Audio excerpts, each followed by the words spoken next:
একটি বই 120 টাকায় কিনে কত টাকায় বিক্রি করলে 10% লাভ হবে? তাহলে বিক্রয় মূল্যটা আমার এখানে দেওয়া নেই, বিক্রয় মূল্যটাই বের করতে হবে। তাহলে এই অঙ্কগুলো কি কি দেওয়া আছে আমি জাস্ট ডাটাগুলো তুলব। না ক্রয় মূল্য আমার দেওয়া আছে, না ক্রয় মূল্য সমান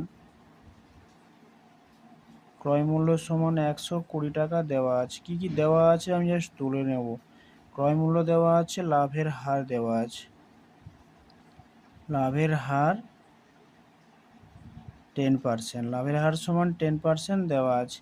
এখানে আমাকে কি বের করতে চাইছে, কত টাকায় বিক্রি করলে, তবে বিক্রয় মূল্যটা আমার বের করতে বলছে। তাহলে বিক্রয় মূল্য সমান, এটা আমি তুলে নিলাম, এটা আমার বের করতে বলছে। এরকম তুললে তাহলে আমার কি সূত্র লাগবে সেটা আমি বুঝতে সুবিধা হবে।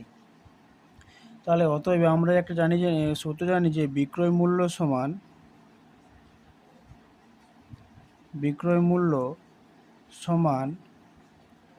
ক্রয় মূল্যের